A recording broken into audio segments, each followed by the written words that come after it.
Aujourd'hui, nous allons plonger au cœur d'un sujet brûlant qui nous concerne tous en tant qu'Africains et particulièrement la jeunesse africaine. Cette jeunesse-là qui aujourd'hui essaye de faire des pas de plus en plus grands vers la culture de leur continent. Mais dans un monde en constante évolution, où les frontières et les barrières de la culture semblent s'estomper, semblent s'effriter, une question se pose. Qui profite réellement de l'exportation culturelle africaine? Albert Camus disait « Tout ce qui dégrade la culture d'un peuple le rapproche de la servitude ». Est-ce que les Africains, au travers de l'exportation culturelle, seraient donc en train de tisser les premiers pas vers leur propre servitude à travers cette exportation-là? Ou bien sont-ils en train de marquer les premiers pas de la reconnaissance de leur culture à une échelle mondiale? La question subsiste. Et aujourd'hui, nous allons accueillir 4 débatteurs qui vont nous permettre de trancher sur cette question. Je m'appelle Ryan Kefak, je suis ingénieur en aéronautique et je pense qu'au milieu de chaque difficulté se trouve une opportunité de croissance.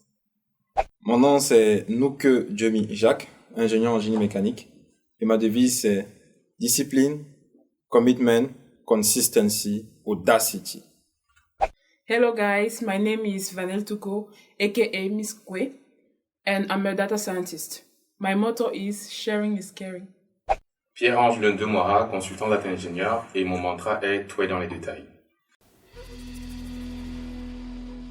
Bon, comme à l'accoutumée, on va commencer par une série d'affirmations et vous devrez répondre par vrai ou faux. Je rappelle qu'ici, la nuance est interdite. Toute nuance est interdite. Je veux juste que vous répondiez par vrai ou par faux. Première affirmation. L'exportation de la culture africaine est principalement motivée par des intérêts économiques plutôt que par une véritable appréciation de cette culture. Moi, je dirais vrai. Vrai. Deuxième affirmation. Les musées occidentaux qui conservent les artefacts africains contribuent davantage à l'appropriation culturelle qu'à la préservation de l'histoire. Moi, je dirais faux. Faux. Je dirais faux. Vrai. Troisième affirmation. L'adaptation de la culture africaine pour plaire à un public international dilue son essence et sa richesse. Vrai. Faux. Absolument vrai. Faux. Quatrième affirmation. Les Africains de la diaspora ont une perspective biaisée de ce que signifie vraiment exporter la culture africaine. Je pense que c'est faux. Je pense que c'est vrai parce que nous sommes tous biaisés par essence. Vrai. Je pense que c'est faux. Cinquième affirmation. L'exportation de la culture africaine renforce les stéréotypes occidentaux plutôt que de les démonter. Vrai. Moi, je dirais faux. Vrai. Sixième affirmation. Les collaborations internationales dans l'exportation de la culture africaine sont souvent déséquilibrées, favorisant les intérêts des pays occidentaux. Vrai. Vrai. Septième affirmation. L'exportation de la culture africaine sans contrôle adéquat peut conduire à une perte d'identité pour les générations futures africaines. Vrai. Vrai. Vrai, absolument. Huitième affirmation. Les médias occidentaux jouent un rôle majeur dans la déformation de la perception de la culture africaine à l'étranger. Vrai. Vrai. Faux. Neuvième affirmation. L'exportation de la culture africaine est une forme de soft power qui peut être utilisée pour renforcer la position de l'Afrique sur la scène mondiale. Vrai. Vrai. Un vrai flamme. Absolute. Absolument. Dernière affirmation, la 10e. Les Africains doivent être les principaux acteurs et bénéficiaires de l'exportation de leur propre culture. Sinon, elles risquent d'être exploitées. Vrai. Vrai. Vrai. C'est même là le problème. Vrai. C'est terminé, on a nos réponses aux affirmations. Bien, nous allons introduire le sujet par un clash, une sorte de clash sur cette question de l'exploitation culturelle. D'un côté, il y en a qui se disent, est-ce de l'appropriation culturelle? C'est-à-dire, est-ce que ceux qui brandissent les éléments de la culture africaine le font pour s'approprier cette culture? Ou bien, est-ce qu'ils le font parce qu'ils apprécient cette culture? Je vais donc vous poser une question et vous allez me donner vos avis. Et c'est à partir de ça qu'on va avoir la matière pour discuter et trancher sur la question en effet. La question la voici. Dans un monde où la culture africaine est de plus en plus présente à l'international, comment faites-vous le distinguo entre une véritable, j'insiste sur le mot, véritable appréciation culturelle et une appropriation culturelle opportuniste? Moi, je vais commencer. Bon, je vais dire que moi, je ne pense pas qu'il y a... Je pense qu'il y a appréciation culturelle. C'est-à-dire qu'avec les réseaux sociaux aujourd'hui, les gens arrivent à communiquer en fait sur les richesses de la culture africaine et on voit qu'il y a un potentiel en fait là-dedans, un potentiel économique.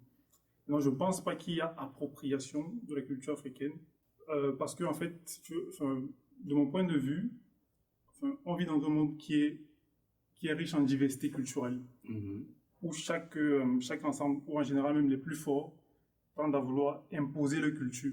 On voit par exemple que la francophonie tend à vouloir s'étendre. On voit par exemple, je sais pas, le Commonwealth qui veut s'étendre, la culture américaine qui veut se développer. Je vois pas un peuple en fait un peuple qui n'aimerait pas que sa culture soit valorisée à l'extérieur. Ou de là où il est, il se dit bon, j'ai envie de la culture africaine, j'ai envie de devenir africain. Donc je vois pas ça. Donc si on voit que les autres en fait utilisent la culture africaine, c'est essentiellement à des buts économiques. Essentiellement en fait. Uniquement. Oui, les autres en fait, tout ce qu'ils essayent de faire, c'est soit de faire grandir leur culture, de faire grandir leur façon de penser. Parce que ce qu'il faut dire aussi, c'est que la question de la culture est très liée à la question de l'identité. Donc, si quelqu'un arrive à contrôler ton identité, il contrôle ta façon de penser. Exactement. Et il peut te manipuler en fait. Et c'est ce qui arrive très souvent en Afrique d'ailleurs, c'est que donc, si j'essaie de juste te relancer, ça veut dire qu'en fait, ceux qui brandissent, du coup, les étrangers qui brandissent les éléments de culture, mais même s'ils l'apprécient, entre guillemets, est-ce qu'ils ne seraient pas, du coup, en train de la dénaturer quand même? Parce qu'en fait, ils modifieraient un peu l'identité. Effectivement, en fait, puisque si tu veux, ce qu'eux, ils regardent ça comme un bien économique. C'est simple. Ok. Donc, il y a par exemple un exemple qui est très parlant là-dessus. Bon, c'est pas lié à l'Afrique. C'est qu'aujourd'hui, la Chine, par exemple, est le pays qui se fait le plus d'argent dans l'impression des Bibles. Des Bibles. Des Bibles. Ensuite, c'est l'Inde. Et pourtant, le christianisme est une religion minoritaire en Chine. Pareil en Inde, en fait. C'est-à-dire que c'est pas parce que c'est eux qui impriment le plus de livres dans le monde, ou bien c'est pas parce que c'est eux qui se font le plus d'argent dans les Bibles qu'on va dire qu'ils valorisent le plus la culture, oui, qu'ils l'apprécient. Voilà, c'est ça. Ça n'a rien à voir en fait. C'est que du business. Je comprends. Voilà, c'est ça. Tu peux garder et après on va revenir juste après dessus. Ouais. Bien, vas-y. Moi, je pense qu'il est déjà important de définir qu'est-ce qu'on appelle appropriation culturelle en fait pour commencer le débat. Vas-y. Donc, pour moi, l'appropriation culturelle, c'est un acte par lequel un individu qui appartient à une culture relativement dominante, exporte avec ou sans adaptation les œuvres, les expressions culturelles d'une autre culture considérée donc comme dominée. Quand je dis export, c'est-à-dire au niveau économique aussi, ou bien... Exporter, c'est vraiment prendre, porter physiquement. Quand je dis exporter, c'est prendre localement et le mettre ailleurs. Le mettre ailleurs, avec ou sans adaptation. Et ce faisant, sans forcément avoir le consentement, sans mention, et sans revenu économique pour la culture dominée qui a été, dans ce cadre-là, pillée. Donc pour moi, c'est ça qu'on appelle appropriation. Maintenant, l'appréciation, c'est tout ce que j'ai dit en retirant le fait qu'il n'y ait pas d'accord, donc avec un accord. Donc là, c'est avec accord, en fait, de la culture dominée. Donc elle consent à donner, en fait, à partager sa culture pour la valoriser dans le monde. Okay. Du coup, pour moi, c'est de l'appréciation. Lorsqu'il y a un accord. J'ai un exemple facile à saisir. Un Africain qui donnerait un bracelet, par exemple, typiquement africain, à un camarade, et le camarade qui le porterait, à ce moment-là, on pourrait estimer que le camarade a obtenu l'accord de la culture africaine. Du coup, là, ça serait de l'appréciation. Et si, par exemple, le camarade étranger, lors d'un séjour, je ne sais pas, en Afrique, a eu accès à certains lieux et elle s'est dit que, bon, cet objet-ci intéressant, je vais pouvoir le mettre en valeur de l'autre côté. Et il y a ceci sans avoir l'approbation des personnes sur le terrain. Là, à ce moment-là, c'est de l'appropriation. Là, c'est même quasiment du vol, vu qu'il a pris un objet. Bon, disons que c'est pas un objet qui était forcément dans un musée ou c'est un objet. Ouais, pour moi, ça, c'est de l'appropriation. C'est ça, l'appropriation. En gros, pour toi, c'est ça principalement basé sur l'accord. Sur l'accord et le bénéfice que doit avoir la population L'accord et dominée, en bénéfice fait. de la culture locale, dominée, la culture d'origine. Exactement.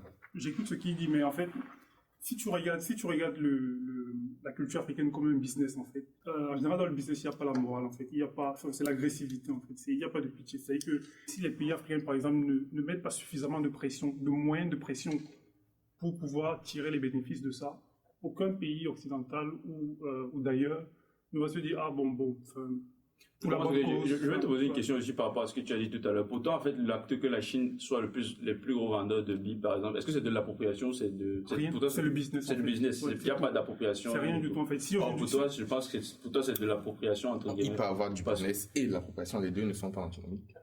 Oui, mais je pense que si aujourd'hui, par exemple, le christianisme disparaît, la Chine arrête d'imprimer les Bibles. Oui, mais en fait, si je prends ta définition, là, la Chine prend un élément de la culture, par exemple, chrétienne, font des bénéfices avec, sans forcément l'approbation de la culture chrétienne. Donc, ça rentre totalement dans ta définition de la Il y a un point qui a été oublié, c'est le rapport de dominance qu'il n'y a pas entre l'Occident et la Chine. J'ai parlé de dominer et donc, dominant. tu as trois conditions. Il faut qu'il y ait un peuple dominé. Dominé, dominant. Il faut qu'il n'y ait pas l'accord du peuple dominé. Il n'y a pas d'accord. Et que le peuple dominé ne reçoive pas de bénéfices. Oui. Ok. Oui, Mais mais ici, tant que ce sera du business, ça va continuer. Dans le cas du C'est- christianisme, c'est- qui c'est- profite des c'est- Bibles Ce sont les chrétiens, non? Hein? Dans le cas du christianisme, les Bibles sont fabriquées, mais qui bénéficient des Bibles? Ce sont les chrétiens, non? Ils ont des Bibles pour prier. Oui, mais je veux dire, par exemple, dans la culture africaine, quand on se plaint que ce sont les autres qui tirent les bénéfices de ça, eux, en fait, on dit que la nature aurait du vie. C'est-à-dire que s'il n'y a pas suffisamment d'Africains qui sont capables de ce que tu proposer dis. ça, En fait, pour toi, tu remets surtout la faute sur le taux d'élimination des Africains à tirer rentabilité de leur culture. exactement. Ok. Ok, ce que j'avais dit rejoint les points de Pierre-Ange. Et ce que je voudrais ajouter, c'est que dès qu'une des conditions qu'il a citées est remplie, il s'agit déjà de l'appropriation culturelle. Qu'est-ce que je vais rajouter? Lorsqu'il y a un processus d'épuration, par exemple. D'épuration, c'est-à-dire lorsqu'on fait l'effort de supprimer les attributs noirs d'un élément culturel qu'on veut vendre. C'est déjà propriétaire. Exactement, les attributs propriétaires, pour moi, c'est déjà de... Expliquez un peu mieux le concept d'attribut propriétaire. Lorsque, par exemple, on veut vendre un article et on fait l'effort de démentir qu'il s'agit d'un article qui est... Ah, ok, je vois. Okay. Donc, enlever toute l'origine, toute l'histoire de l'article. Et première chose, lorsqu'on s'octroie les éléments d'une culture, comme il a dit, et on se fait des profits dessus sans rien reverser à la population, sans participer, par exemple, à la réduction des inégalités sociales, sans... je sais pas, mettre en place des structures qui vont permettre que les populations locales puissent se développer. En gros, c'est ça. Pour toi, l'appropriation opportuniste, c'est surtout quand la population d'origine n'obtient rien, en fait, de cette exploitation-là. Donc, c'est ça. Donc, que ce soit au niveau de l'origine, de l'histoire, lorsqu'ils n'obtiennent rien. Aussi, lorsqu'il y a des doubles standards, pour moi, c'est déjà de l'appropriation culturelle. Double standard, c'est-à-dire lorsque, par exemple, un Africain, il a son élément culturel, quand c'est vu sur lui, c'est pas pertinent, mais directement lorsqu'on voit ce même élément sur une autre personne, on a l'impression que c'est cette personne qui a créé cet élément alors que c'est pas cette personne. Je veux dire, on voit directement cet élément différemment parce que c'est cette personne qui le possède. Ah, tu veux dire qu'en fait, lorsque les Africains sont les porteurs de leur culture à l'étranger, ce n'est pas vu de la même manière que lorsque ce sont des étrangers qui brandissent cette culture-là. Et pour toi, c'est un truc qui rentre dans l'appropriation opportuniste. Exactement. Okay. Et comme exemple aussi, je vais prendre un exemple au Brésil. Donc, je vais prendre l'exemple de la capoeira. La capoeira, je pense que vous connaissez. Oui, la danse, l'art martial, tout ça. Exactement.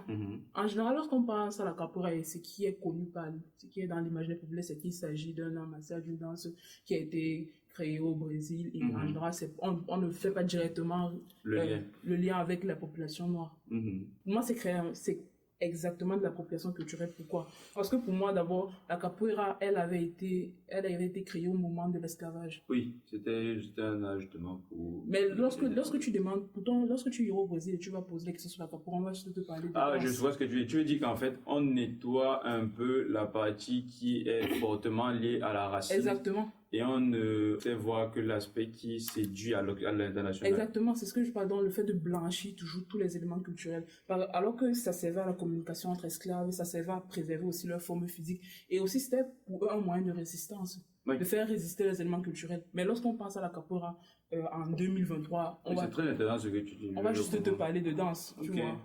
Jacques, est-ce que tu fais la capoeira ou bien tu t'inscris dans un autre type d'art martial ou d'art intellectuel du débat? Pour la petite histoire, j'ai pris des cours de capoeira à un moment donné.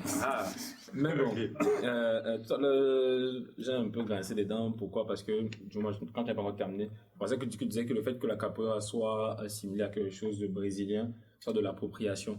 Et c'est là où je voulais un peu nuancer, parce que c'est arrivé là, comment dire, ce sont les peuples noirs de là-bas qui viennent d'ici, qui l'ont fait évoluer par la force des choses, que c'est devenu ce que c'est. Tout à fait. Et du coup, dans sa forme la plus connue, c'est la forme brésilienne, entre guillemets, qui est la plus connue. Mais après, quand tu cherches un peu, il y a toujours des liens, par exemple, avec l'Angola, d'où ça vient. Maintenant, comment distinguer si on est dans le cadre d'une véritable appréciation, bien d'une appropriation opportuniste?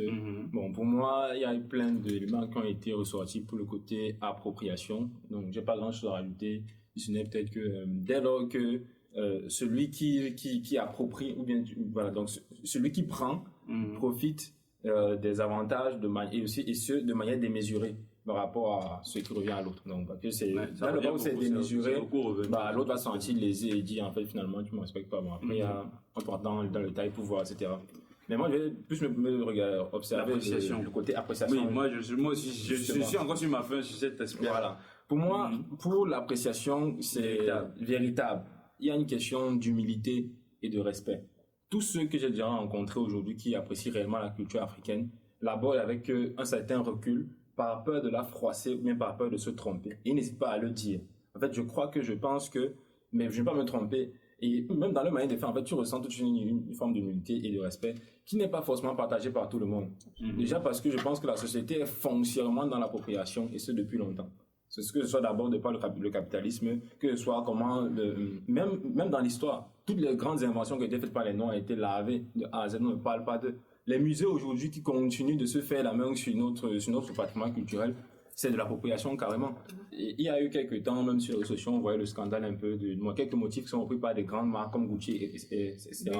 Beaucoup d'entre eux sont des motifs de peuples africains qui ne sont même pas au courant que leurs créations sont en train d'enrichir les gens sur des millénaires, sur des milliers, sur beaucoup d'années.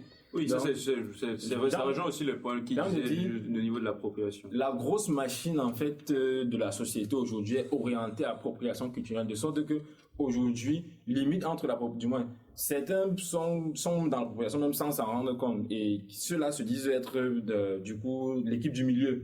Sont seulement là pour se faire du temps. Quand tu dis donc la grosse machine, ça veut dire que tu rejoins un peu ce que Ryan disait quand il parlait du grand capitalisme, que le business n'a pas d'émotion. C'est que ce que tu appelles la grosse machine est dans l'appropriation. En gros, c'est le business, du coup, c'est ça, en fait. Est dans l'appropriation. Et le fait qu'une entreprise, par exemple, Gucci qui utilisait les motifs africains, certes, ils sont dans l'appropriation, mais est-ce qu'on va dire que c'est la culture occidentale parce que Gucci est une entreprise occidentale qui est dans l'appropriation, ou bien est-ce que c'est juste le business en lui-même qui est dans l'appropriation? Je ne sais pas si vous savez ici. Est-ce que c'est possible de retorquer ça à des niveaux culturels, au niveau du tel peuple est dans l'appropriation? Par exemple, on va dire que les Occidentaux sont dans l'appropriation. Est-ce que c'est pas les Occidentaux qui sont dans l'appropriation, c'est juste le business, en fait, qui est dans l'appropriation et qui s'en fout éperdument, en fait, de respecter quelconque culture que ce soit? Après, j'ai envie de dire, attendez d'abord. Après, j'ai envie de dire, parce que la culture l'est foncièrement, les autres sont comme tirés, même comment dire, sans leur volonté, je peux dire ça comme ça, sont tirés dans le même panier, selon moi. Je me dis que peut-être en posant le point des grandes entreprises, tu te demandes peut-être quelque part, est-ce qu'une entreprise du coup peut faire du business sans être dans l'appropriation? Et moi, je dirais que c'est possible. Il n'y a qu'à regarder ceux qui fabriquent, par exemple, les grandes marques françaises qui sont AOP, appellation d'origine protégée, etc. N'importe qui peut le faire. Sauf que chaque fois que tu vas prendre le nom Bordeaux, en fait, comment dire, il y a quelqu'un à Bordeaux en France qui reçoit quelque chose. Et chaque fois qu'on lira le nom Bordeaux, on saura qu'en fait tu le fabriques, mais ça vient de quelque part. Donc en fait, le business cool. Sauf que on sait toujours, en fait, le propriétaire, l'actuel propriétaire est toujours représenté quoi qu'il arrive en fait. Bon après, maintenant si on veut rentrer dans le pourquoi du comment, peut-être certains ont été beaucoup plus avenants en balisant plein de choses, etc. Mais du coup, il y a le rapport de force qui entre en jeu dominant, dominé, qui vient écraser, qui s'approprie. Je vois tout à fait. Ce que je disais, c'était que est-ce qu'on ne devrait pas, enfin, au lieu de dire, parce qu'on a, c'est facile souvent de dire la culture occidentale, vu que c'est elle qui est qu'on voit le plus dans les médias et au niveau des réseaux sociaux, on va dire s'approprie de certains éléments de la culture africaine. Est-ce que c'est pas juste que non, le business en lui, qui est fortement dominé, on va dire aujourd'hui, par les personnes de cette culture-là. Le problème serait le business, en fait. Il n'y a rien à voir avec le peuple. Il existe un business s'il y a des consommateurs. Oui. Les consommateurs principaux de ces entreprises qui font l'appropriation sont occidentaux. Oui. C'est vrai que de plus en plus, on voit des vagues de personnes qui commencent vraiment à vouloir comprendre qu'est-ce qu'ils portent, qu'est-ce qu'ils consomment. Mais pendant longtemps, les consommateurs occidentaux ont fait de l'appropriation sans forcément le faire consciemment, mais l'ont fait. Du coup, ce sont bien les occidentaux qui consomment ces business-là. Donc, ce sont les occidentaux qui ont fait de l'appropriation. Oui. Ça commence à évoluer justement grâce à ce genre de débat, grâce aux émissions et grâce aux étiquettes qu'on rajoute maintenant. Quand vous voyez par exemple les chocolats, maintenant on marque souvent vient de la Côte d'Ivoire. Justement, ça permet aux consommateurs de comprendre qu'est-ce qu'ils consomment et quitter l'appropriation pour arriver dans l'appréciation. Très intéressant. Il y a encore du chemin, hein. Petit à petit. Ouais, donc je pense que les deux sont liés. Je pense que s'il y a appropriation, c'est parce que tu disais pas on n'avait pas beaucoup parlé de l'appréciation. C'est évident qu'il y a appréciation. C'est-à-dire que c'est parce que les gens sentent qu'il y a un besoin, enfin, qu'il y a un potentiel marché là-dedans. Et s'il y a un potentiel marché, c'est parce que les gens apprécient ça. Un exemple, au dernier JO, je pense que c'était à Pékin. Le Cameroun est entré avec 0 médaille. Mais le Cameroun a eu la médaille de la meilleure tenue, en fait, pendant les phases de présentation. C'était pas une médaille olympique. Oui. C'est-à-dire que c'est un magazine de style, en fait, aux États-Unis qui a fait un classement et c'est le Cameroun qui était premier. Okay. C'est-à-dire que, quelque part, en fait, c'est évident qu'il y a l'appréciation. C'est-à-dire que c'est évident qu'il y a un intérêt pour la culture africaine. Ouais. Maintenant, l'appropriation, effectivement, enfin, de mon point de vue, c'est que les autres, c'est beaucoup plus le business, en fait. C'est-à-dire qu'ils voient qu'il y a un potentiel, il y a le marché là-dedans. Ils se lancent parce qu'ils se lancent. Et voilà, et surtout qu'à côté, il n'y a pas de répondant, en fait. Il y a pas, par exemple, bon, je vais parler du Cameroun que je connais un peu, mais au Cameroun, j'ai pas vu de maison, en fait, enfin, je veux dire, un centre culturel camerounais. C'est vrai. J'ai vu un centre culturel. Enfin, ouais, peut-être. Après, il n'est peut-être justement pas. Qui n'est pas. Et donc, c'est symptomatique, en fait, de c'est-à-dire que c'est justement symptomatique de ça. C'est-à-dire qu'il n'y a pas de proposition qui vient des Africains et les autres saisissent l'opportunité. Okay. Je vais essayer de... Ça vient quand même, parce que oui, dit comme ça, quand même, ça peut blesser, mais il y a des en fait, ce qui veut dire, c'est que ce n'est pas, vous savez pas, la maille n'est pas vraiment au niveau, à l'échelle qui souhaitait, qui permet de toucher, en fait, la population locale et d'effrayer, entre guillemets, ou bien de mettre, en tout cas, certains bâtons dans les roues à des personnes étrangères qui viendraient trouver un terrain vide et qui ne voudraient que s'installer, et qui n'auront enfin, on ne peut pas en vouloir des personnes de s'installer quelque part qui est vide, mais par contre on peut leur en vouloir de ne pas rétribuer et ne pas mentionner les crédits. Du coup, si je veux récapituler, en fait, ce que j'ai saisi, c'est que pour vous, je rappelle la question c'était appréciation véritable versus appropriation opportuniste.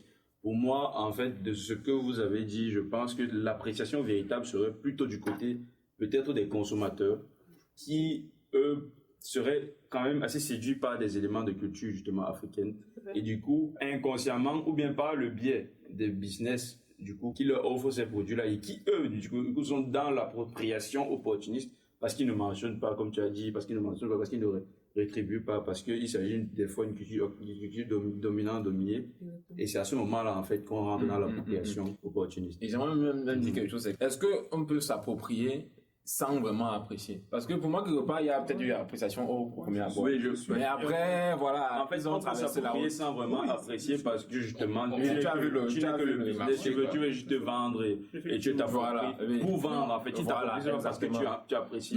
Mais si tu vends, forcément, c'est qu'il y a un marché qui apprécie. Non, tu dis on peut s'approprier sans apprécier. Oui. Tu dis la personne qui est à l'origine du business, pas le peuple. Pas l'individu qui va porter après. C'est celui qui s'approprie, en fait. Celui qui fait, par exemple, Gucci qui met des éléments de culture africaine sur sa marque. Il y a des personnes qui vont porter ça parce qu'ils apprécient. Ouais. Mais c'est pas ce que Gucci apprécie. Ils savent juste que les consommateurs. C'est pas ce que Gucci, le premier jour, avait apprécié. Voilà, donc. Et puis, de toute façon, on est dans un système capitaliste. Il faut qu'on se renouvelle chaque fois. Ouais. C'est normal qu'on a épuisé là-bas. Parce qu'on a fini d'exploiter ici. Il faut bien qu'on a exploité. Exactement. Juste pour rajouter un petit point, vu qu'on a quand même cité une marque qui est connotée, du coup, dans notre cadre négativement, j'aimerais bien citer la marque Goya Paris. qui fait partie de marques qui valorisent réellement le savoir-faire africain. Ils font tout en Afrique, ils le vendent ici. Super, je pense que la partie sur l'appropriation et la pression était très intéressante. Attaquons un nouveau pan de la question de l'exploitation culturelle. On sait que globalement, lorsque la culture africaine est exportée, il y a une certaine demande en fait qui se soucie de comment est-ce qu'elle va recevoir cette culture-là. L'image en fait que la culture africaine aborderait auprès de ceux vers qui on exporterait cette culture. Et donc, sur la base de ce principe-là, je vais vous poser une question qui est assez difficile à résoudre en fait parce que il y a un aspect très particulier. Et cet aspect-là, c'est surtout dans le fait de garder l'authenticité d'une culture lorsqu'elle s'exporte à l'extérieur. Voici donc la question.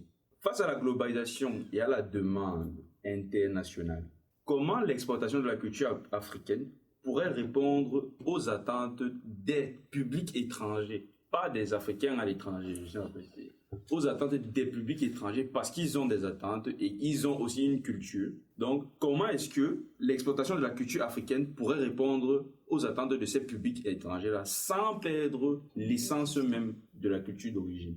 C'est une question assez difficile et on va commencer par Tatiana pour y répondre. D'accord. Pour respecter justement l'authenticité, la première des choses, c'est d'abord que nous qui sommes gardiens de cette culture-là, nous les Africains, nous devons nous asseoir en fonction des éléments culturels et définir d'abord quels sont les éléments qui sont importants, quels sont les éléments qui sont fondamentaux et qui ne doivent absolument pas bouger lorsqu'on veut diffuser notre culture. Première chose. Maintenant, deuxième chose, il y a plusieurs stratégies que l'on peut utiliser lorsqu'on veut diffuser notre culture sans pour autant la dénaturer.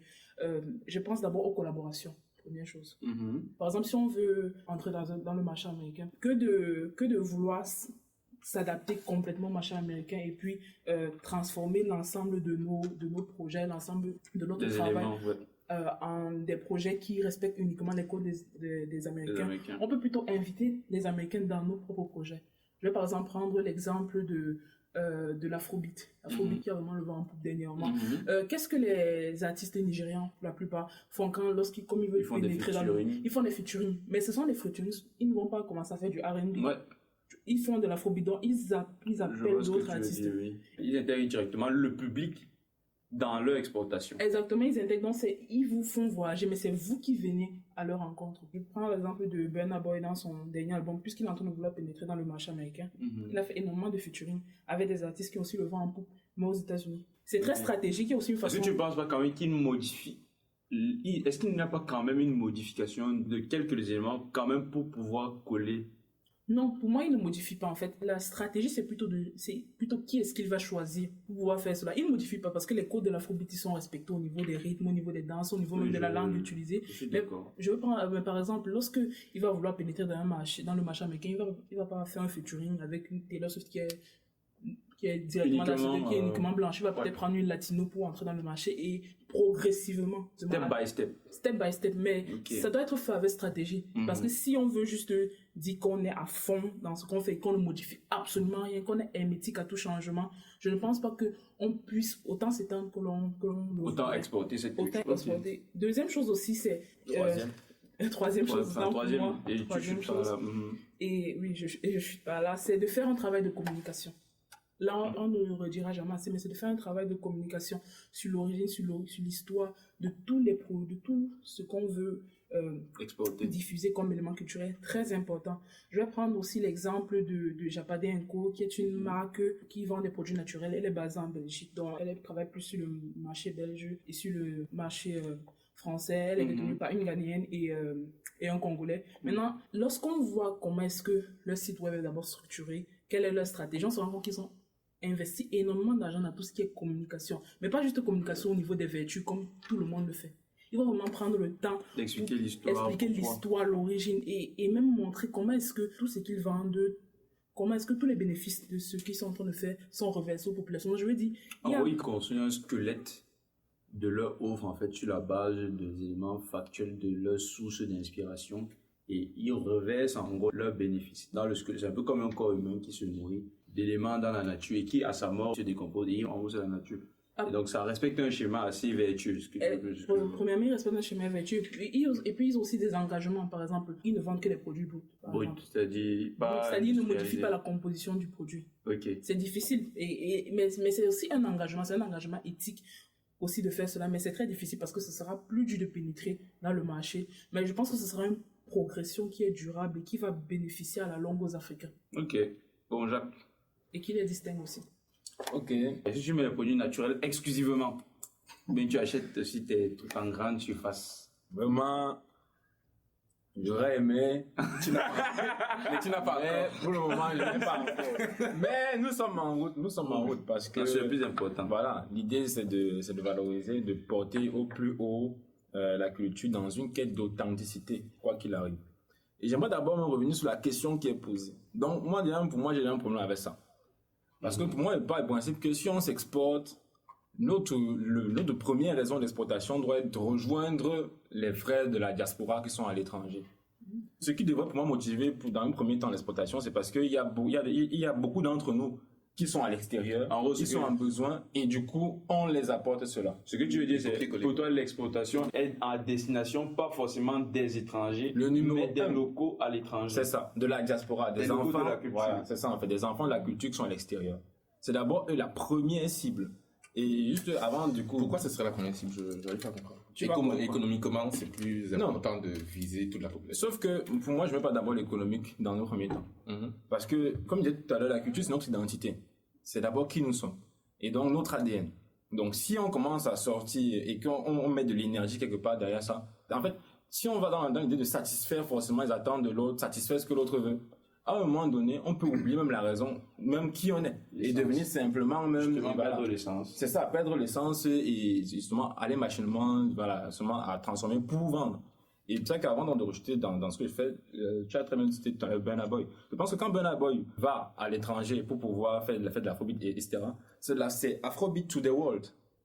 Il y a les Nigérians dans le monde entier, ils doivent danser un rythme de chez eux aussi. Et ce faisant, lorsqu'il fait des collaborations, c'est eux qui viennent voir ce qu'on fait. L'idée n'est pas forcément de ce que Il y a un venez truc voir dans ce et qu'il dit passer. aussi qui est peut-être important, c'est qu'il a parlé de l'aspect économique et tu as balayé cet aspect-là. Mais disons qu'on reste dans l'optique où c'est les enfants de la culture qui sont à l'étranger, qui sont Oui. visés. Mais il faut quand même de l'économique pour pouvoir exploiter cette... Je suis 100% d'accord. Et tu penses que ce que tu dis, c'est... Est-ce qu'il n'y aurait pas une certaine balance à prendre quand même en compte cet aspect économique-là Ok. et pas quand même uniquement se focaliser sur on va L'essence. exporter pour ne garder que l'essence. En tout cas, je voulais d'abord mentionner ça pour moi remettre la question déjà sur les rails. Ok. Maintenant, si on descend dans le comment, un peu toujours dans la continuité de ce que j'ai proposé, moi, je vais même plus loin, qui est de créer un organisme de contrôle de ces éléments culturels-là, soit à l'échelle nationale ou à l'échelle continentale. Que chaque pays puisse répondre et rappeler à l'ordre à chaque fois qu'il y a des déviations, il y a des éléments culturels importants qui sont consciemment ou inconsciemment bafoués ou bien non respectés. Parce que si ça n'est pas fait, très vite on va plonger rapidement dans la population comme on faisait tout à l'heure. Et après, vu qu'il n'y a pas de répondant, en fait, ces gens vont se prendre des faces Tu peux veulent. intervenir. Ça, en fait, Je comprends totalement ton point. Mais tu qui as n'est pas terminé. Oui, il va continuer. Vas-y. Vas-y. Oui, mais tu parles du fait que lorsqu'on va forcément diffuser notre culture, il y aura forcément des altérations. Non, pas forcément. C'est que si on ne regarde pas dans la bonne direction, sur le pourquoi de départ, est-ce qu'on le fait n'est pas clair, on va aboutir à des altérations qui peuvent être graves, mais si personne ne prête attention, Voilà. Mais ma question, c'est, tu as dit, il faut qu'on ait des organismes justement pour pouvoir contrôler cela. Mais la question d'aujourd'hui, c'est pas de savoir est-ce qu'il faut avoir des organismes ou pas, mais c'est sur quels critères justement ces organismes vont se baser pour sanctionner ou pas. c'est le travail de ces organismes justement. Si un organisme qui existe, qui peut jouer ce rôle-là, c'est un ministère de la Culture. Dans un pays, si je me rends compte qu'il y a des éléments de la culture fan, ou bien la culture bamileke qui sont repris à l'étranger, je me rends compte qu'il y en a qui miment un chef, et un chef qui est peut-être insulté n'importe comment avec non, attention. Si tu veux jouer le rôle de la figure d'un chef bamileke, voilà ce qu'il en est. Tu ne peux pas prendre un chef En fait, bamileke gros point pour se commencer à rejoignent. faire, Ce que toi, voilà. tu as dit, en fait, Ça, en fait. ton premier point, tu as dit définir les fondamentaux. Oui, ça, en fait. Lui, il attribue juste ça à un l'organisme dont D'accord. il parle. Et maintenant, pourquoi organisme? Parce que je pense que l'organisme aura plus de pouvoir pour justement pouvoir contrôler Oui. et recadrer chaque fois qu'il faudra. Donc, je sais pas, allez-y, les gens demandent, faites, mais faites dans les lignes, quoi. Et donc, c'est un moyen pour garantir l'authenticité. et également orienter les néophytes, ceux qui justement qui veulent découvrir justement, qui ne savent pas. Un peu comme le travail que tu disais, quelqu'un qui a fait un site web avec les réponses, il disait d'où ça vient, l'histoire et tout. Ces organismes-là sont les garants en fait. L'idée c'est que si je veux découvrir la culture du Cameroun, je ne vais pas taper, mais c'est la culture du Cameroun et je devrais avoir tout ce que je veux. Ou si j'ai une référence internationale que je connais, je m'en vais la voir. Ouais. Et quelque part, elle a des ressources que je peux consulter et être sûr que je ne suis pas en train de lire un truc qui a été écrit par quelqu'un pour me tromper entre guillemets. Est-ce que le travail en fait de cette entreprise ou bien de ce ministère-là ne serait pas quand même assez énorme pour brasser les éléments justement de cette culture africaine qu'on connaît, qui est très diverse et qui a énormément de points de différence, de points de... Parce que c'est impossible qu'une personne bien le fasse. L'idée donc c'est donc eux ils vont garder le lien avec les peuples en question. Il y a plusieurs peuples, il y a plusieurs références. Tu partirais dans une logique fractale. C'est-à-dire qu'à la maille d'un peuple, il y aurait une structure garante qui remonterait et il y aurait une structure qui va coiffer toutes celles-là. Exactement. Et ce serait peut-être à la maille d'un pays. Et après, il y aura une structure qui va me rappeler à la maille de tous les pays. Dans un truc fractal comme ça. Exactement. Parce que aujourd'hui, je pense que dans tous les villages, les garants de la culture sont voilà, les chefs et tout. Ça existe. Maintenant, est-ce qu'il y a une pensée dans ce sens-là? Ils sont sollicités. Est-ce qu'ils sont sollicités? Est-ce que ce sujet-là est important, entre guillemets? Aujourd'hui, si tu prends un des modèles de la culture chinoise qui est exporté par-ci ou par-là, déjà, on va même pas te dire. Peut-être un jour, tu vas se entendre que, mais on n'entend plus parler de ça. Après, ça va disparaître. Parce qu'il y a des gens qui sont quelque part là, qui ont regardé, qui sont rendus compte que là, il faut faire attention. Et qui ont brossé ça doucement, et les choses sont dans l'autre. Donc, pour moi, voilà, c'est un préalable avant même de commencer à je vois c'est un comment, quoi. C'est un préalable peut-être, mais je pense que le pouvoir économique revient toujours. Donc, c'est-à-dire que si nous, on veut que l'exportation corresponde à nos critères, on ne doit pas seulement contrôler ce que font les autres, on doit exporter nous-mêmes en priorité et bien le faire. Justement, le contrôle en question ou bien l'orientation en question, c'est à la fois pour ceux du continent qui veulent exporter vers l'extérieur, mais également pour ceux de l'extérieur qui voudraient commencer à faire. Ouais, mais ce que je dis en fait, c'est même plus important qu'on commence à importer avant de contrôler ce que les autres ont fait, parce que on est dans un état qui est tellement grave que le contrôle va être beaucoup dans l'existant, ne sera pas dans la suite en fait. J'aime bien l'aspect chronologique dans les actions en fait que tu intègres. Mais justement, même pour exporter, vous avez parlé au moment d'altérer ou pas de retirer l'authenticité. Moi, je pense que il n'y a pas de pureté culturelle originelle. Aucune culture ne s'est faite sans métissage. Donc, de base, même la culture africaine est faite avec du métissage interne et externe. Quand on parle du wax, on sait d'où ça vient. Oui. On sait maintenant que c'est devenu la culture, ça représente plus la culture africaine que celle indonésienne ou celle hollandaise. Donc, c'est un métissage qui est fait. Donc, on ne doit pas forcément se restreindre à vouloir garder notre culture telle qu'elle est sans s'ouvrir au monde, sans faire le métissage pour potentiellement plaire aux autres. Mais plaire aux autres ne veut pas dire perdre toutes les traces vraiment typiques de nous. Donc on peut s'ouvrir au monde, mais en gardant ce qu'on pense très important, les fondamentaux de notre culture, mais ça n'empêche pas de s'ouvrir. Ok, je veux résumer ton point et le mettre en accord avec ce que tu dis. C'est en fait, pour toi, si on définit premièrement les fondamentaux, et après maintenant, avec le reste, on métisse. En gros, c'est sûr. Il y a les fondamentaux qui, de toute façon, relèvent de l'identité du peuple et qui ne devraient pas être altérés. Et après, maintenant, métisser, mais le travail principal d'abord serait de trouver ces fondamentaux-là. Quand tu parles de métissage et d'adaptation, ok. En fait, tout s'adapte, tout évolue. Mais qu'est-ce qui crée cette évolution-là? Par exemple, les langues n'ont pas évolué parce que quelqu'un s'est dit, ok, comment on va aller vivre là-bas? Changeons ça comme ça, changeons comme ça. Non, ça s'est fait de manière naturelle. De par les usages, on arrive, ok, finalement, on voit que c'est difficile d'avoir ça ou de trouver ça. Et on voit comment est-ce qu'on peut substituer. Toujours dans le souci de rester connecté au pourquoi on avait commencé à faire ça à la base. Donc, pour moi, si jamais il doit y avoir évolution, c'est comme ça que ça doit se faire. Et non parce qu'on se dit, ok, s'il faut que les Chinois utilisent ça, il nous faudra enlever ça. Et du coup, on va enlever parce qu'on veut que les Chinois utilisent ça. C'est vrai l'évolution des produits dépend du marché. Là, on parle de produits. Là, on parle de trucs qu'on veut vendre. On veut commercialiser. Donc, ça dépend du marché. Et on doit s'adapter au marché pour pénétrer le marché. Sinon, on va pas. L'aspect que vous êtes en train de relever et qui est important aussi, c'est vrai que tu parles d'un aspect de remise à la lumière de la culture à travers aussi l'exploitation économique. À travers tout ce qu'on va pouvoir engranger, qui va nous permettre d'en faire plus. Mais parce que Jacques était aussi en train de pointer, c'est que les cultures africaines à la base, lorsqu'elles se sont, comme tu as parlé de métissage, et c'est vrai, il y a des métissages internes et externes qui ont joué, mais ce n'était pas sur la base à ce moment-là de l'économique. C'était sur la base marche pas, justement. C'était sur la base des usages. Oui. C'était sur la base de la culture évolue parce que dans les usages, pour pouvoir vivre avec tel peuple, ou bien pour s'adapter à tel environnement, on a besoin de modifier tel pan de la culture. Par contre, il y a une certaine essence qui reste, qu'on ne doit pas modifier, et que même lorsqu'on essaye de modifier, on doit toujours faire référence à ce socle-là. Et c'est ça qui est particulier avec la culture africaine, parce qu'elle est je ne sais même pas combien de fois millénaire, et c'est une culture qui est très ancrée, très forte, et qui est, comme tu as dit, effectivement, suivi des métissages, mais c'est quand même beaucoup basé sur des principes centraux et ancrés. Là, je vais un peu nuancer par rapport à la première intervention, où c'était plus l'aspect économique, en fait. À la première question, on parlait d'appropriation, et je disais que les motivations premières à l'appropriation, ce sont les motivations économiques. Par contre, quand on parle d'exploitation, donc quand on parle de nous, je pense que la première motivation, c'est une motivation d'affirmation de son identité. L'économie est secondaire, en fait.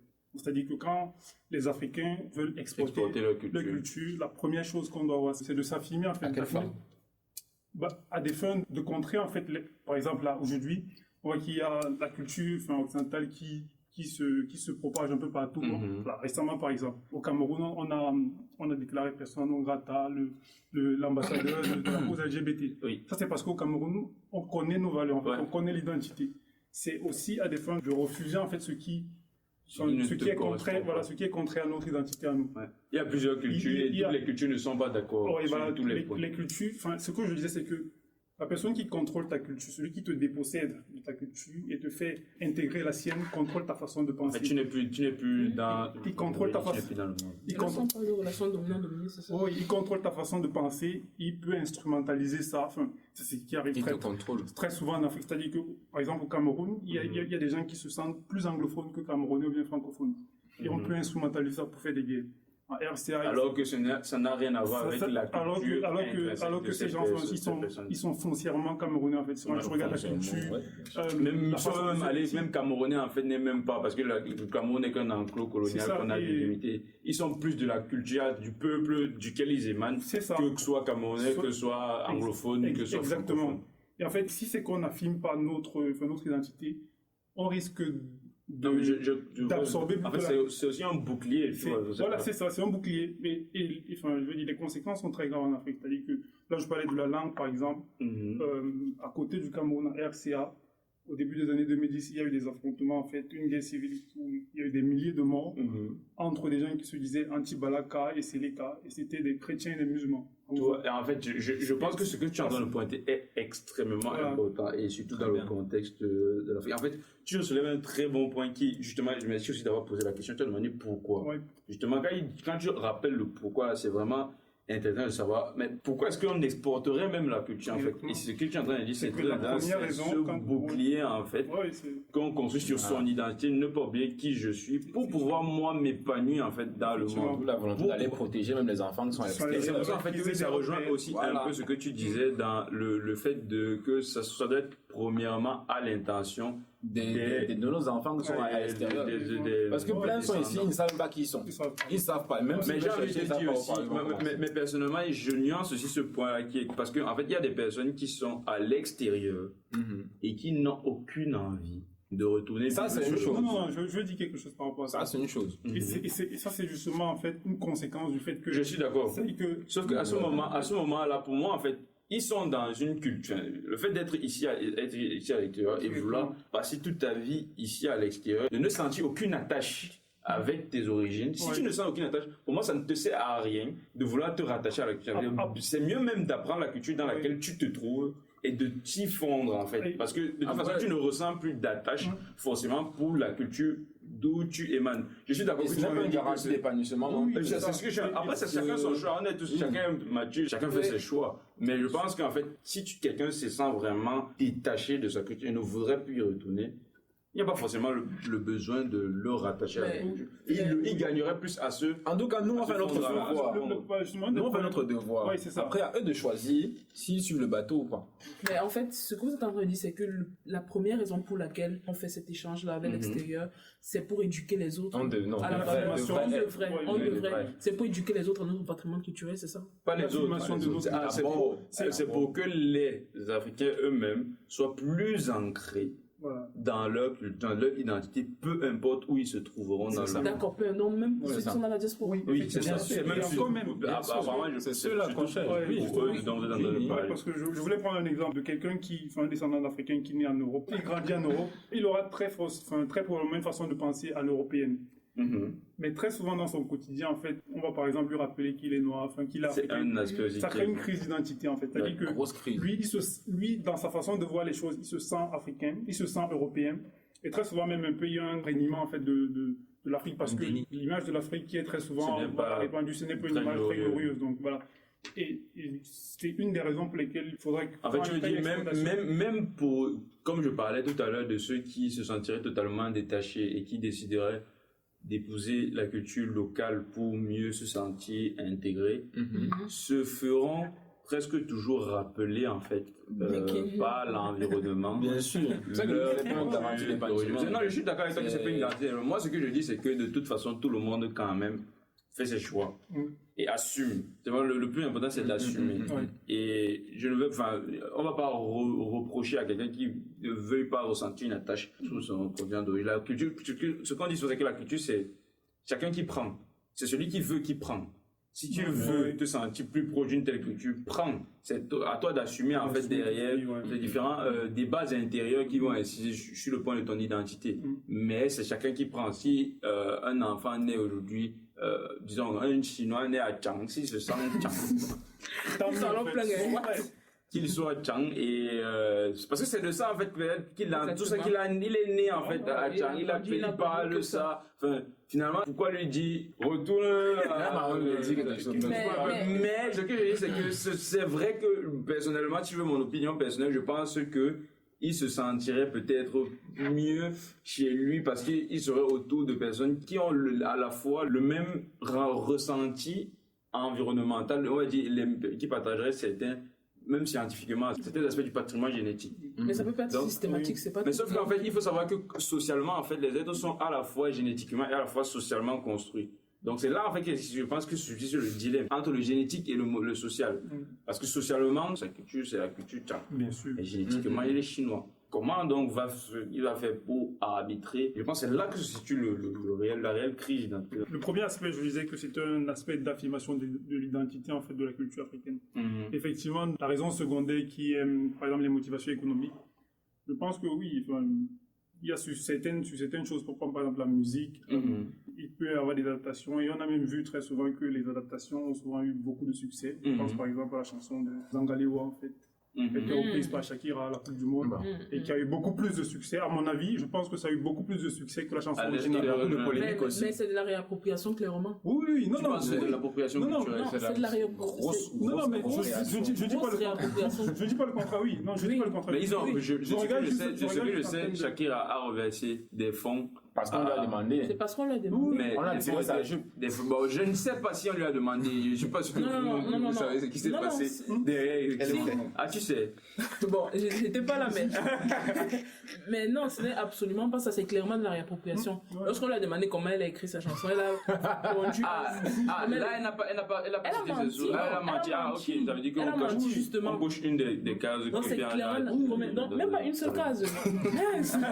Non, parce que non, la rétribution, il a pas eu. Mais c'est après qu'elle a rétribué en fait. Parce qu'on a Là, on est même au-delà de On l'a poursuivi carrément. l'appropriation, on est dans du droit d'auteur en fait. C'est vraiment ce Oui, qu'elle a fait. Non, mais C'est même plus ça en fait. Tout ça, c'est ça toujours. Oui, Parce ok. qu'elle a de la réappropriation, que ce soit au niveau économique, elle n'a rien donné, que ce soit au niveau même de. C'est bon, on a compris.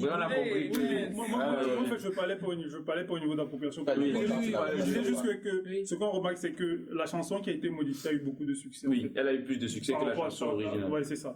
C'est-à-dire que pour des trucs comme ça, comme la musique, un peu l'art, enfin, la sculpture, effectivement, on peut adapter en fait pour avoir des retombées économiques. Personnellement, par exemple, j'aime bien le makossa. Et je trouve que c'est un peu dommage qu'aujourd'hui, en fait, bien qu'il y ait des artistes camerounais qui soient très talentueux, en fait, on n'a plus de chansons de makossa comme les pionniers, enfin, avaient initié. La musique, en fait, camerounaise tend à devenir un peu la musique nigériane.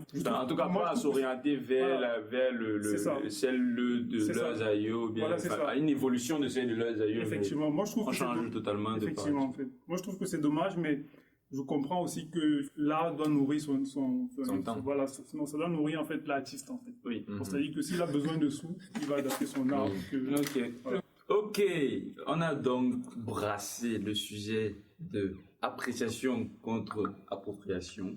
Ensuite, nous sommes allés sur le sujet authenticité contre adaptation. Mais on parle beaucoup de les Africains doivent exporter, on parle d'économique, on parle des artistes africains qui n'ont pas assez de moyens pour pouvoir exporter leur culture. On dit que les business doivent rétribuer les cultures d'origine et ainsi de suite. Ça parle beaucoup d'argent. Ouais. Donc c'est pour ça en fait que la dernière partie de ce débat va se recentrer sur l'argent, sur l'argent. Je vais donc vous poser cette question pour introduire la partie et vous allez me donner vos avis. La question est celle-ci. L'exportation culturelle africaine est souvent perçue comme une opportunité économique, opportunité pour le continent. Comment garantir dans l'état actuel des choses, je précise bien dans l'état actuel des choses, que les bénéfices de cette exportation-là, de cette opportunité économique-là, reviennent principalement aux Africains plutôt qu'au business dont vous avez parlé tout à l'heure et à tous les États qui, de toute façon, se servent parce qu'il y a un marché à saisir et ils le saisissent. Donc, comment faire pour sortir pour beaucoup d'Africains de cette position victimaire là de on prend notre culture, mais finalement on ne fait rien. Comment les Africains pourraient donc s'autodéterminer dans cette exportation là pour devenir vraiment les garants de ça et les principaux bénéficiaires des bénéfices de cette exportation là? On va commencer par Pierre. Vaste question. Très vaste.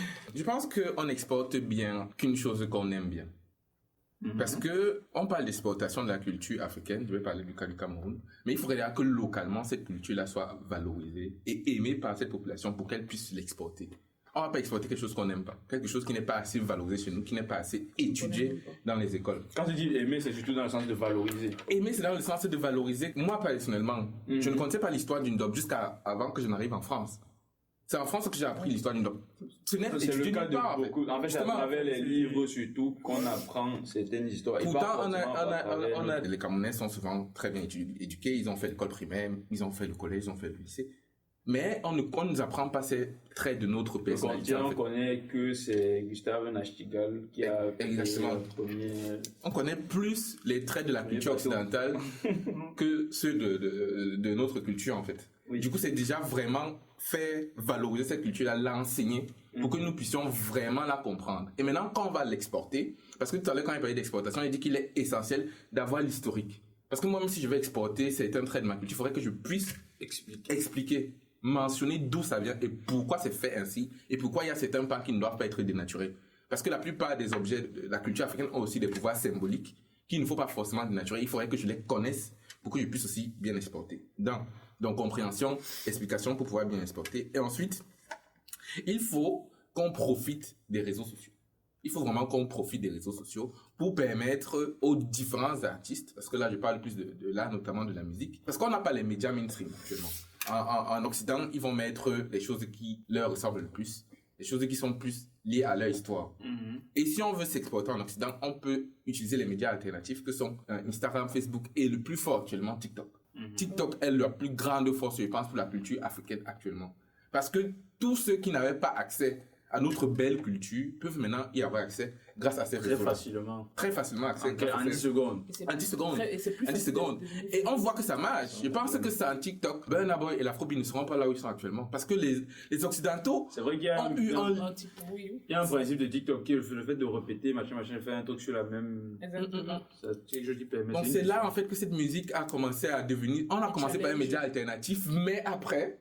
On est venu maintenant sur les médias principaux. Les grandes chaînes qui passent beaucoup de musique passent maintenant la musique afro parce que c'est passé par là. En fait. Est-ce qu'il n'y aurait pas aussi un danger parce que le fait du tout utiliser comme par exemple TikTok et qu'il n'y ait pas d'organisme dont on parlait par exemple au départ qui permet de surveiller que en fait ça s'exporte certes mais ça devient quelque chose de totalement différent. Surtout les réseaux sociaux aujourd'hui, chacun va faire ce qu'il veut et il n'y a aucun contrôle dessus. C'est totalement lié à mon dernier point qui non pas sur le fait qu'on doit... Ce qu'on doit contrôler, ce qu'on exporte, mais on doit aussi regarder ce qui est déjà exporté. Regarder les œuvres d'art africaines qui sont exportées dans certains musées, d'où l'importance effectivement de l'organisme que vous avez évoqué. On doit contrôler ce qu'on exporte maintenant, mais on doit aussi se faire une réappropriation. Étudier pourquoi est-ce qu'on a certains masques qui sont dans le Louvre. Est-ce que ces masques-là, ces masques camerounais en l'occurrence, bénéficient aux Camerounais? Sinon, comment faire pour réadapter en fait ces relations qu'on avait? Ce n'est pas dire retirer les masques, parce que moi je pense qu'actuellement, ces masques là-bas servent plus qu'au Cameroun, du moins économiquement. Si cette économie est reversée aux Camerounais, c'est mieux en fait. Oui. On peut exporter notre culture, mais il faut que nous soyons vraiment ceux qui bénéficient de cette exportation en fait. Je vois ce que je veux dire. En gros, une solution corollaire reviendrait surtout à une pression étatique, vu que c'est un patrimoine culturel d'un État, pour avoir rétribution sur les éléments détenus. D'où l'importance de l'État. Si l'État n'est pas forcément assez fort pour le faire, je pense que l'Occident est aussi très frileuse de tout ce qui est sociétal, donc tout ce qui est population. Parce qu'on voit très clairement que certaines marques retirent des vêtements lorsque la population, grâce encore aux réseaux sociaux, n'aime pas. Lorsque on dit que ça c'est de l'afro-washing, eux forcément ils sont obligés à partir du moment de le retirer. Donc ça veut dire que si nos États sont défaillants, ce qui est le cas, nous-mêmes, du fait du pouvoir de l'État, des réseaux sociaux. Le contrepoids du coup de l'État, parce que effectivement, c'est parce que là-dedans, l'action est précisée dans l'État actuel. C'est bien beau de parler de l'État, mais dans l'État actuel, l'État ne favorise. L'État c'est qui? C'est nous, mais on est d'accord aujourd'hui que l'État c'est bien, nous on le voit. On le voit dans nos différents États, mais c'est justement ce qui est intéressant parce que vu qu'on n'a pas vraiment le pouvoir, on peut bien sortir une solution là. Il faut que les États fassent ça. Mais on va jamais voir quelque chose de concret. La solution que tu apportes à travers les réseaux sociaux, c'est vraiment une très bonne solution. Par contre, il ne faut pas qu'on oublie quand même aussi l'aspect danger. Comment est-ce qu'on va faire pour réglementer? Réglementer. Mais le fait quand même de pointer que le média aujourd'hui représente un contrepoids assez équivalent par rapport aux politiques. Parce qu'il y a l'image de marque en fait de toutes les entreprises, elles ne veulent pas être regardées. Exactement. Et pour le faire, effectivement, il faut que nous-mêmes soyons cultivés parce que je peux voir un truc, je ne sais même pas que ça vient de chez moi. Et du coup, je ne peux pas faire la dénonciation. Il faut que nous-mêmes... Et même à travers tout le monde peut le faire. Les réseaux sociaux aussi, les détenteurs de ce savoir-là peuvent justement facilement, et les différentes communautés aussi gagneraient à suivre beaucoup ces personnes-là qui détiennent un certain savoir et peut-être le broadcast de manière plus large. Tout le monde peut faire un truc à son échelle. Même par rapport au fait que les États doivent œuvrer pour être rétribués davantage par rapport à ce que leurs œuvres créent, mais également dans l'optique de bénéficier du point de vue économique, mais également que les enfants sur place puissent également bénéficier du patrimoine culturel qu'il y a à l'étranger. Parce que c'est bien beau un trône qui rapporte l'argent camerounais, mais si celui qui est sur place doit voir tout le temps son trône à travers des livres, c'est bien que de temps en temps, il puisse également voir pourquoi pas un peu toucher le doigt s'il faut. Et sur la fin, là, c'est juste pour donner un exemple, qui est que même les musées en France font des comptes TikTok sur lesquels des fois ils parlent de certaines œuvres d'art, de leur histoire, ils racontent, ils passent. En fait, ils font vivre ça de sorte que si tu vois ça ailleurs et que c'est plagié, tu sauras dire que non, là j'ai vu ça sur le compte du musée qui expliquait si ça. Tu as la connaissance, en fait, pour dire c'est de la contrefaçon ou bien c'est correct. Donc, ce que je veux dire, c'est que les Africains, en tout cas, gagneraient à trouver une manière de tirer vraiment profit des réseaux sociaux. La meilleure manière pour pouvoir broadcast l'essence de leur culture. Et être prêt à dénoncer quand elle est... Lorsqu'elle est appropriée. Et oui, vas-y. Il a beaucoup parlé au début d'éducation et de sensibilisation à la valeur de notre patrimoine culturel. Et justement, pour continuer avec ce point, c'est aussi penser à documenter, à enregistrer justement ces éléments culturels-là. Parce qu'il a parlé d'historique, mais lorsqu'on dit que ceux qui sont détenteurs aussi de tout ce savoir sont parfois des chefs. C'est vrai que le savoir africain est très souvent caché et se transmet très souvent de manière orale et on gagnerait beaucoup à en tirer le bénéfice historique, mais de manière écrite. Exactement. Pour qu'il perdure sur la durée. Et puis qu'il soit beaucoup plus... On ne peut pas faire voyager la personne qui nous dit ça. Dans le livre, on peut le faire voyager. Après aussi, il ne faut pas tomber dans la volonté de vouloir tout comprendre, tout savoir. Non, on ne peut pas tout comprendre. Et tout n'est pas... Il n'y a pas tout qui est à comprendre. Dans ça, il y a un peu de sacré aussi. Oui, il y a du sacré, c'est clair. Il faut aussi accepter que tout n'est pas à comprendre. Qu'il y a un niveau où je n'ai pas accès. Parce que culturellement, l'accès m'est refusé. Pour des raisons que je ne connais pas, mais qui sont aussi valables. Mais il faut qu'il y ait un minimum de documentation. Même si on ne peut pas tout expliquer, même si on veut que les choses... En fait, c'est surtout... La documentation, c'est surtout sur ce qui existe même déjà, en fait. Ce qui est déjà exporté. Et sur les éléments super... À ce moment-là, je suis désolé, mais même si c'est sacré, Si c'est déjà exporté, déployé, en fait. je pense que ce serait mieux que les Africains au moins connaissent la valeur sacrée de ce qui est déjà exporté pour vraiment à ce moment-là. Et c'est quelque chose, c'est une critique aussi que je fais beaucoup à la culture africaine. On dit que c'est très sacré et tout, on protège, mais il y a quelque chose qui va rentrer, ça rentre peut-être même pas dans le débat, mais beaucoup de chercheurs occidentaux ou bien de personnalités occidentales qui rentrent en Afrique pour discuter justement avec ces personnes-là qui détiennent un savoir censé être sacré, parlent facilement lorsqu'il s'agit de chercheurs occidentaux, plutôt que quand c'est des... Ça, pour moi, c'est l'anomalie quand même. Ça introduirait un autre sujet, mais c'est une critique que je fais toujours à la culture africaine. Oui, donc je partage un peu leur avis. C'est-à-dire que je pense qu'effectivement, il faut suffisamment communiquer en fait sur ce que nous on fait sur la culture africaine, sur ce qui peut être communiqué. Il faut suffisamment communiquer. Tout à l'heure, par exemple, je disais que au Cameroun, moi je n'ai pas vu, moi j'ai fait quand même beaucoup d'années au Cameroun et je n'ai pas vu de centre culturel camerounais. Peut-être qu'il y en a, mais c'est qu'on ne communique pas suffisamment là-dessus. Pour un exemple simple, je ne peux pas donner un élément culturel, une trace culturelle en fait des populations de l'Est du Cameroun. Je connais rien. Enfin, je veux dire quelque chose qui les caractérise. Et normalement, en fait, dans les grandes villes, au moins, il doit y avoir des centres culturels. On sait que, par exemple, au Cameroun, il y a des centres culturels français. Il y a des centres culturels étrangers. Voilà, c'est ça, il y a le Confucius et tout ça. Très bien constitué. Voilà. Et je pense qu'il devait y avoir des centres culturels camerounais, dans lesquels tu peux te renseigner quand même avec un bon niveau de précision en fait sur ce qui se fait à peu près partout au Cameroun. Et déjà, je ne sais pas parce qu'il en parle qu'il dit que ça n'existe pas. Il n'existe qu'à sa connaissance. Il dit que ça montre qu'il n'y a pas suffisamment de communication. Ça n'existe pas. Et je pense qu'on irait même plus loin. C'est très bien de créer des centres culturels, mais d'intégrer ça totalement dans l'éducation et dans les programmes scolaires. Je sais qu'on en fait. Je sais qu'il y a quand même certaines parties dans... mais je sais pas, je ne veux pas faire sur les cultures, même camerounaises, qu'on apprend. Dans les cours d'histoire. Oui, dans les cours d'histoire. On connaît globalement l'histoire de la migration du Cameroun, mais... Oui, mais c'est pas... C'est les derniers chapitres. On va se très... En fait, c'est vrai. C'est les derniers chapitres. Quand personne n'est focus. Les boros, les mousgoum, les... On évoque ça. Et de toute façon, les points qui sont abordés ne sont pas forcément des points qui marquent vraiment la culture et qui te... La manière même dont c'est diffusé, très souvent du professeur ou bien du maître, tu comprends que c'est pas un aspect forcément sur lequel tu as un intérêt particulier. C'est la façon même dont c'est formulé, aucun intérêt même pour le profil, c'est voilà. Les bororo ont... C'est un paragraphe par peuple, tout pourri, un paragraphe. Parlant de communication et tout, moi j'étais surpris par exemple récemment, là, il y a une youtubeuse, je crois que c'est Sally, qui a fait un tour au Cameroun et qui m'a présenté le Cameroun d'un point que je ne connaissais pas. Pourtant je suis camerounais et que j'ai vécu là-bas plus de temps qu'elle. C'est un peu fou. C'est un peu fou. Et c'est pour ça que je dis qu'il y a vraiment un problème de communication en fait de la culture du Cameroun et quelque part il y aura un problème de gouvernance. Il y aura un problème de suivi en fait des mécanismes en fait de communication de la culture et de comment rentabiliser là-dessus. Oui. Il faudra forcément des liens avec les États à un moment donné, forcément, surtout pour réclamer une certaine... Mais il y a certaines organisations, on va dire, qui régularisent le trafic au niveau mondial et où des particuliers peuvent dénoncer et obtenir quand même quelque chose. Donc, on n'a pas forcément besoin de passer par les États propres du pays qui, eux, visiblement, il y a des ministères de la culture, mais on ne sait pas. Il faut pouvoir les saisir. Je pense que quand c'est aussi trop flagrant aussi qu'ils vont intervenir et dire que bon, là, quand même, les gars, vous avez... Il ne faut pas abuser. Voilà. On parlait de mécanismes qu'on peut mettre en place présentement pour garantir que les bénéfices reviennent aux populations. Est-ce qu'on parle aussi de l'État ou non? On ne parle absolument pas de l'État. Si, tu peux parler de... D'accord. Je pense qu'on devrait aussi parler de la propriété intellectuelle. Propriété intellectuelle. D'essayer de protéger les œuvres des artistes. Maintenant, pour protéger les œuvres des artistes, il faut des organisations qui sont en charge de cela. Et qui va créer ces organisations puisque l'État ne semble pas... Après, en Afrique, on a déjà l'OAPI, l'Organisation africaine de la propriété à l'échelle continentale.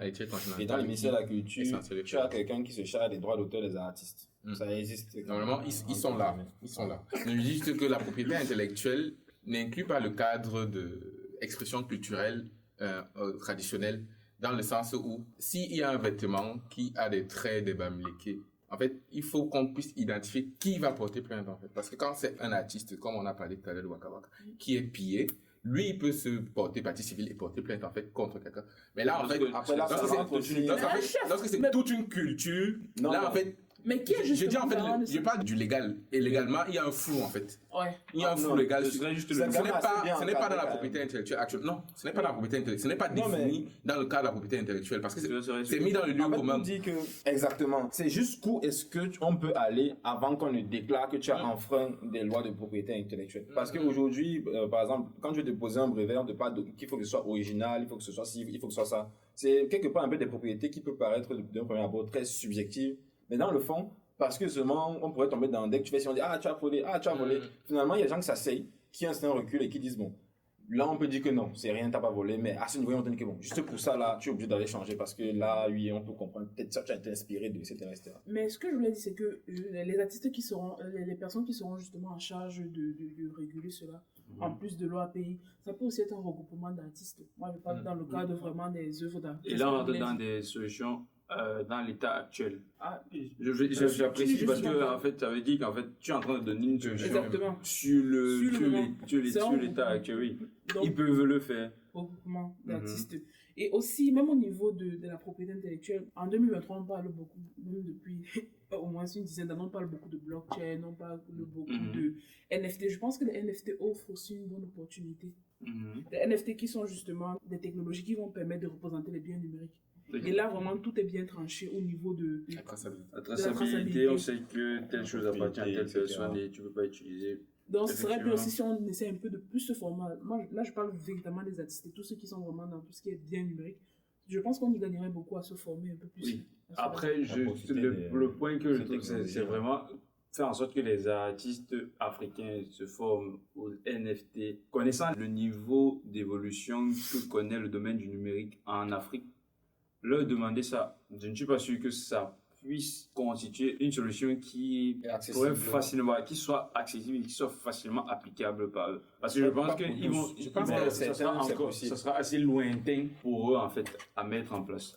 Pas forcément, parce qu'ils ne sont pas obligés d'être ceux qui sont en charge. Il y a les cabinets de consultation qui Ah font ok, ça. tu veux dire Ils qu'il y a sont pas- des, non, non, qu'il y ait pas exactement. eux-mêmes. Avoir un entrepreneur qui prend cette parce- idée justement et les exactement. accompagne sur. Parce que, Ah ok, dans ce cas-là oui. Parce que justement, lorsqu'on voit un artiste africain avec tout, puisque la plupart ne sont pas juste, suffisamment accompagnés, lorsqu'il doit faire un concert, c'est lui-même qui va créer ses chorégraphies, c'est lui-même qui va faire tout. Donc, il peut même pas avoir le temps de se plier sur la blockchain. Mais je pense qu'il Il y a des équipes. y a des équipes. En gros, tu prônes une création de collectifs qui vont permettre aux artistes de se constituer et de faire porter leur voix de manière unanime et bah, du coup qui serait une voix plus puissante parce que elle rassemblerait en fait toutes leurs voix réunies et d'autres collectifs qui permettraient en fait de bénéficier des bénéfices de la blockchain vis-à-vis de tout ce qui va être droit d'auteur et propriété des artistes africains et qui ne seraient pas forcément développés par les artistes eux-mêmes. Exactement. En gros, Oui, comme tu as bien dit, un entrepreneur ou bien des Bien entrepreneurs. sûr. C'est une bonne idée. S'il y a des entrepreneurs qui cherchent des idées, voici une idée.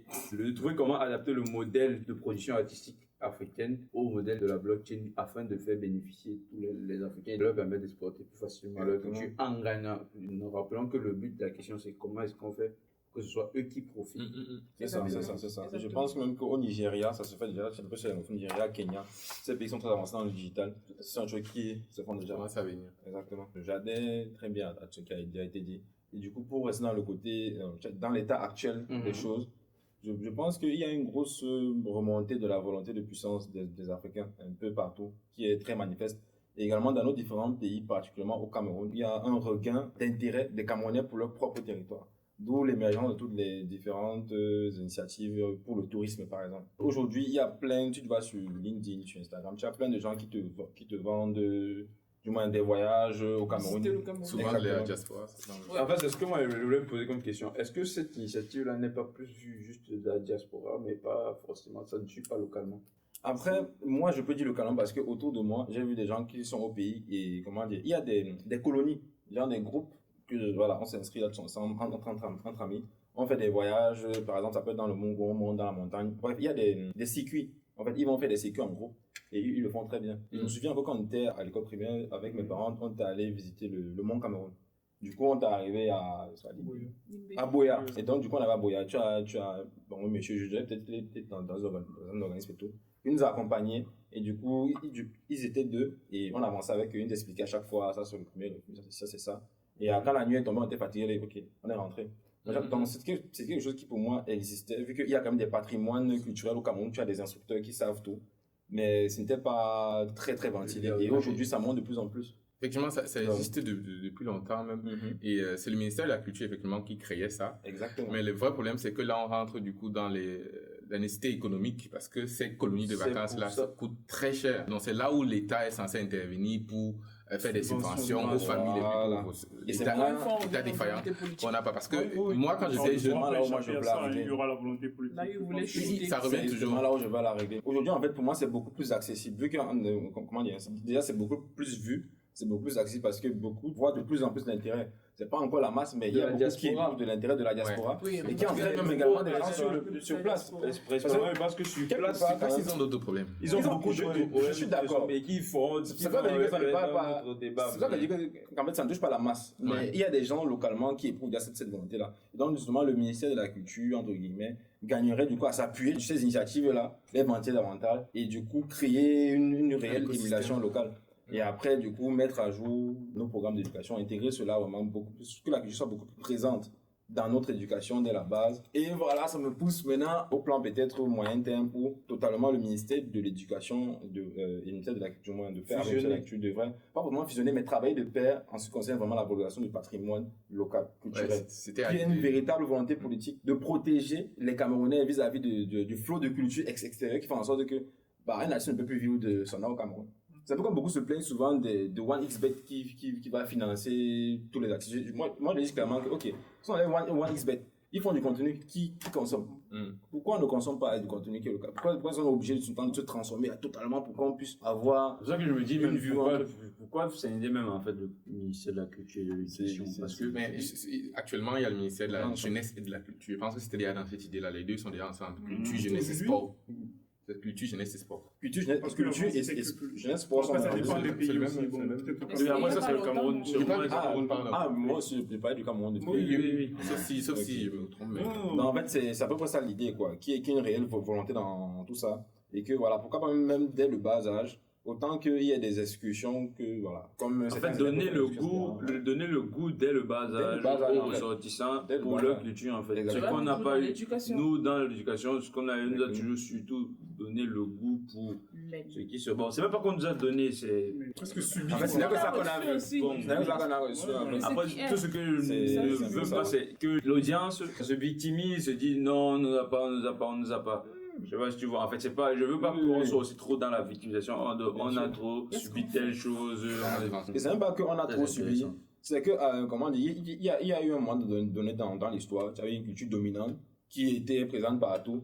Et même si je suppose qu'il y avait une volonté, un tant soit peu, de créer cela, était simplement très faible par rapport à tout ce qui arrivait. Et par conséquent, On voilà. a fait comme on pouvait. Maintenant, on peut mieux faire. Et de toute aujourd'hui, façon, on en ça est conscient. évolue de manière positive parce qu'on remarque qu'il y a beaucoup Pas jusque plus là. d'États, on remarque qu'il y a beaucoup plus, en tout cas au niveau de la société civile, Oui. on a beaucoup plus cet entrain-là D'éveil de conscience. d'éveil de conscience pour la découverte et Et un bon l'ancrage identitaire vis-à-vis de notre culture. Là, on va chuter par là, tu vois, vous aurez Chutant. dans la partie suivante Ouais. quelques minutes pour donner votre mot de fin. Bon, nous arrivons au thème du débat qui aura été, ma foi, très enrichissant.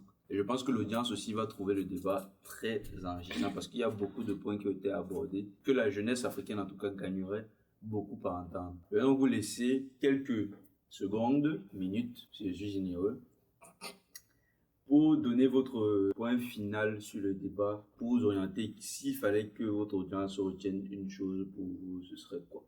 Donc, ouais, je pense que ce qu'il faut retenir, c'est que les États africains doivent mieux s'organiser en fait pour vulgariser la culture africaine. Ils doivent beaucoup plus communiquer là-dessus. Il faudrait que les États africains soient de plus en plus présents en fait là-dedans, dans ce cycle de vulgarisation de la C'est un culture moteur. africaine. D'un côté, en fait, pour pouvoir retirer les bénéfices de cette activité-là, et de l'autre côté, principalement même d'ailleurs, de pouvoir parler de la culture africaine, d'affirmer l'identité africaine en fait. S'il y a une défaillance en fait des États dans ce circuit-là, dans ce processus-là, on va toujours se plaindre que les autres viennent et qu'ils s'approprient, mais c'est presque de bonne guerre qu'ils le fassent en fait, parce qu'il y a des opportunités économiques et que visiblement, que les Africains ne saisissent pas ou ne le font pas suffisamment bien. c'est presque évident en fait que les autres le feront. Exactement. Pierre-Ange. Comme mot de fin, je vais dire que l'appropriation culturelle est un fléau qui existe vraiment et qui est très présent et même majoritaire dans toutes les expressions culturelles africaines qu'on a en Occident. Je pense que chacun de nous, tout le monde peut participer à freiner en fait cette appropriation culturelle en comprenant déjà quelles sont les ressources en fait qui ont permis de constituer ces produits culturels qui sont exposés en Occident et surtout qui en bénéficie. En sachant qui en bénéficie, on sait quelles sont les œuvres à dénoncer et tout le monde peut le faire grâce aux réseaux sociaux. Perfect. Tatiana Ouvanel. Miss quoi. Donc, on a traité beaucoup de sujets assez intéressants aujourd'hui. Et pour moi, si on devait retenir un seul thème, ce serait le thème éducation. La force de la culture, moi, c'est qu'elle s'exprime énormément à travers les significations de ses productions, de ses coutumes, de ses éléments. Et pour pouvoir la valoriser, pour pouvoir la protéger, pour pouvoir lutter contre l'appropriation culturelle, nous devons la connaître. On ne peut pas vendre, on ne peut pas valoriser, on ne peut pas diffuser quelque chose qu'on ne maîtrise pas. Donc, le premier rôle d'abord pour nous serait de nous éduquer sur cette culture afin de pouvoir mieux saisir les opportunités économiques qui s'offrent à nous. Notamment. Intéressant, très intéressant. Et Jacques. Malheureusement, je viens en dernier quand tout a déjà Quelle été presque essence, fait. Voilà, tout a déjà été sorti. Ça a déjà Mais éclos. ce que je peux dire déjà, c'est remercier mes copanélistes et vous qui nous avez suivis jusqu'ici. Parce que ce débat a été très intéressant. On a beaucoup ressorti en fait des actions finalement que nous, en termes de population, en termes de masse, pouvons faire par nous-mêmes. On a surtout remonté en fait la force qu'on représente, cette force potentielle qu'on représente dans ce combat qu'est la valorisation et la protection de notre culture et donc de notre identité. Et donc on a parlé de culture et je suis fortement convaincu qu'il y a plein de questions qu'on ne se poserait pas, plein de problèmes qui n'existeraient pas si jamais il n'y avait pas ce souci de crise culturelle, de crise identitaire plutôt. Si on savait réellement ce qu'est notre culture en fait, si on savait réellement qui on est. Donc je dirais que s'il faut donner quelque chose, c'est justement s'éduquer, s'informer sur cette culture-là, faire un pas conscient et sincère, volontaire vers qui nous sommes, vers ce qui fait de nous, l'histoire de nos peuples, de nos terres, et en fonction de cela, il y a plein de problèmes, plein de sujets en fait qui ne seraient pas, on serait vraiment à un autre niveau. Donc, voilà pour moi. Impec. Bon, je tiens à vous remercier ce soir pour tous les éléments que vous avez abordés, tous les points que vous avez abordés. C'était très intéressant. Je pense que l'audience va se faire le même avis. Et si moi, je devais aussi donner un point culminant que je pense que l'audience devrait retenir de ce débat, c'est surtout que c'est à la jeunesse africaine, c'est aux Africains en fait que revient cette responsabilité-là.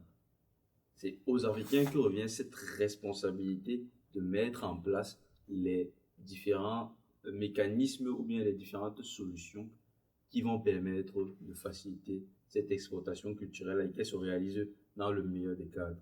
Je vais finir aussi par citer Alain Foucault qui est un des éminents journalistes qui font un travail justement pour la promotion en fait du développement surtout intellectuel africain, qui est que un peuple qui n'a pas d'histoire est un monde sans âme.